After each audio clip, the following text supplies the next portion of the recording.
Today's Doc to Doc is about salesmanship, rather, under-promising and over-delivering. So you know Amazon, they promise 2-day delivery for Prime members, and many times, or rather 1 out of 3 or 4 times, it comes over 2 days, and you're so upset, or I'm so upset. You're like, seriously, Amazon, you told me it's going to come Sunday. It's now Monday. You call this 2-day delivery? I mean, I'm exaggerating, but we actually get pretty upset. It's because they told us something. They didn't live up to their end of the bargain. So when you go to the store and you see the figs, and you're like, wow, they look delicious. And it's the organic store, the high-end store. I was in Portland, and it's higher in the Whole Foods. It was $10 for a little thing of figs. And I bought it, and it's like, well, I'm not so sure it's so good. Versus go to a cheap grocery store like Save Mart and find that they do have some figs, luckily, and they're sort of destroyed looking, not very good condition, but they're $4 and you buy, you're like, oh, this is pretty good. It's all because of your expectations. And that's the thing I want to talk today. So when you meet a patient for admission, this is what my friend told me.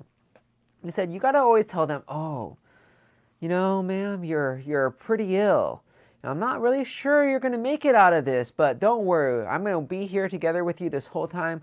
We're going to work really hard and do our best to take care of you.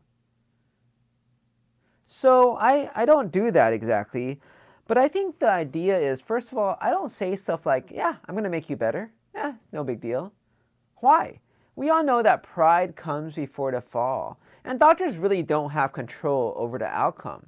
Because there's still this person called the patient. And every person's different. And every time it happens, it may be somewhat different. And I remember my friend was telling me, she's my fellow from residency, and she was telling me that her mom was in a hospital and she was supposed to get a pacemaker. And the cardiologist comes by, a very haughty, sticking her head up like this and saying, yeah, this is easy. I've done this 100,000 times. Don't worry about it. Just sign here. And she says afterwards, the same cardiologist came crawling back with her tail between her legs because she caused a pneumothorax. And she was so apologetic, saying it never happened before. We all know, I mean, we all went to internal medicine residency, that pneumothoraces are a complication of pacemakers. That is not uncommon. It's no big deal. Just put in a chest tube. It's sort of uncomfortable, but yeah, not end of the world by any stretch of imagination. But the thing is, because the cardiologist was so arrogant, so certain that it was going to be fine, it made it worse. And that's the thing I want to talk about today. The idea of managing expectations, because really, how well you do isn't about how well you do. You may think it is. How your outcomes are, that matters, right? Well, no. All that matters are the patient's expectations and whether you exceeded them or not. Because if they set their bar very high and you met them, they're like, oh, well, yeah, so you met them. Okay, so what? It's like having your stereotypical Asian parent. So you got an A. You were supposed to get an A. What, you want me to praise you for doing what you're supposed to be doing? But the thing is, if you lower their expectations, then it's actually better for you. You may think it's bad. You're like, wow, so I want them to think I'm incompetent. I want them to think I'm no good. I mean, it's counterintuitive.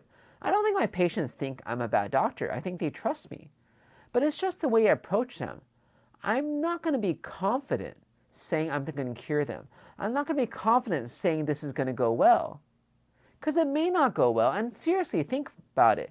The more experience we have, the more we realize there's these odd cases where this was supposed to be a regular old pneumonia, but somehow this person did very poorly. I don't know why. I gave them all the appropriate treatment, and that's where the expectation management comes into play. You have to manage your expectations. That's more important than actually how well you do in terms of your medical care. Because if you manage to lower the expectations, right? If you can make a joke, for example. They're like, oh, doc, you're going to make me better. Like, oh, I leave that up to God, right? It sort of, dissolves that tension and sort of you make a joke, but you have some truth in it, right? And then you say, I leave that up to God, but I'm going to try to do my best to take care of you. Let me know how this could turn out. There's some possibilities. Of course, we hope you're going to be one of the ones that does well, but just so you know, there's some people that don't do so well as well. And so by reducing their expectations, you're not crushing their spirit. You're just reducing their expectations. You increase the chance that you will make them happy, because you're going to do what you do at your very high standard level. What you don't know is what expectation they come in with, right? If they think you're all that, then your standard may be lower. They're like, Doc, I thought you were great. How come I had to stay in the hospital 5 days? 5 days! I mean, for us, that's like, that's no big deal. But I was talking to somebody has had one experience being in a hospital, I think, for 2 days. And he was like, oh, so miserable. And I knew somebody who stayed there 5 days. Oh, wow. So yeah, we don't know people's expectations. So it's actually very good to know what their expectations are and alter them to make it, quote, more realistic. Usually you have to bring them down, right? It's not, we don't work magic. I tell them, look, unfortunately I'm not from Star Trek. I don't have a tricorder where to scan you and make you better. It takes us time to figure out what's going on. You've been having this for a long time. And so I think the issue is that when you've been having this for a long time, then, it's not so easy for us to figure out right away and fix you right away, but we're definitely going to try our hardest. So I think that's where managing expectations comes into play. And remember the key word from the salesman.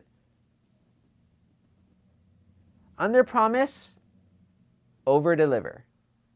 That'll make your patient one happy customer.